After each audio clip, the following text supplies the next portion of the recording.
عليكم ورحمة الله، والصلاة والسلام على سيدنا رسول الله سيدنا محمد عليه أفضل الصلاة والسلام. النهارده يا جماعة أنا في سوق الوديان، سوق الصينية في اسكندرية، عند مدرسة رشاد عثمان. دي مدرسة رشاد عثمان يا جماعة، بيقف فيها الحاج سمير عمر ومعاه سامح. الجوز عامل 35 جنيه. ده ما شاء الله أحسن عليهم واحد طبعا بيبيع متحصنين واخدين طيور يا جماعة. يعني الطيور بتاعته ما شاء الله موثوق فيها ومتطعمة ومتحصنة بجد والله. كل ما بجيب طيور بجيب من عنده كل حاجة عنده ما شاء الله. جبت من عنده الديوك الرومي ما شاء الله وصلت 9 كيلو والله يا حاج. احسن مكان وصلت 9 كيلو معايا الديوك الرومي من عنده وما شاء الله. عند مدرسة والبط ما شاء الله رشاد كل حاجة جميلة. السبت والثلاث ده بط ايه ده يا حاج سمير؟ والسلام بكام عليكم ده؟ ورحمة الله. ما شاء الله الجوز ب 22 بسم الله ما شاء الله. البطه ما شاء الله جميله اهي ما شاء الله. وده ايه ده برضو؟ ده برضو بكيني جعجاعي ما شاء الله. ده البغالي بكام بقى ده؟ الجوز ب 45 بسم الله ما شاء الله. ودي كتاكيت بلدي على فيومي. بكام ده كده؟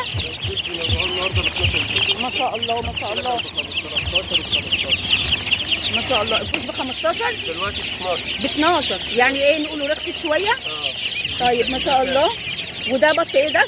ده البغالي انت قلت لك عليه. ده البغالي ب 45 ده فراخ ساسي. ودي الفراخ الساسو ما شاء الله عليهم. الجوز ب 20 ما شاء الله عليهم. بصوا ما شاء الله. ودي فراخ بلدي الجوز ب 40. ودي فراخ بلدي الجوز ب 40. بصوا يا جماعه كبار ازاي ما شاء الله. بعد 45. بعد 45 ب 40 الجوز.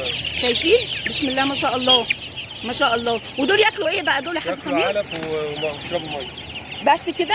وممكن ياكلوا بواقي الاكل كمان؟ فراخ جديده الجوز ب 25 خبز.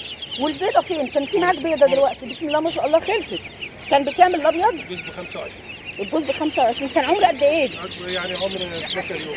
عمر 11 يوم بسم الله ما شاء الله. ربنا يبارك لك ما شاء الله. الحاجه بتخلص في ساعتها اللهم صل على النبي. بسم الله ما شاء الله. ده الساسو ده الساسو ده بكام قلت لي الساسو؟ الجوز ب 20. الجوز ب 20 بسم الله ما شاء الله. ربنا يبارك لك يا حاج سمير. الحاج سمير ده بيقعد في سوق الوديان يا جماعه في اسكندريه الساعه 7 يوم السبت ويوم الثلاث الساعه 7 الصبح لحد الظهر. ما شاء الله. ده كل واحد ب 6. بس هو بيقعد ما شاء الله ما فيش ثواني والحمد لله. الحاجه ما شاء الله بتخلص يعني. اللهم بارك ما شاء الله لا قوه الا بالله.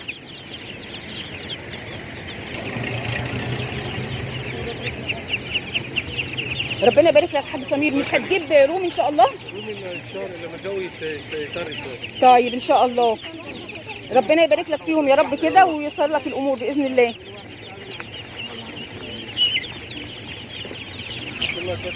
والابيض ده بكام؟ ما شاء الله.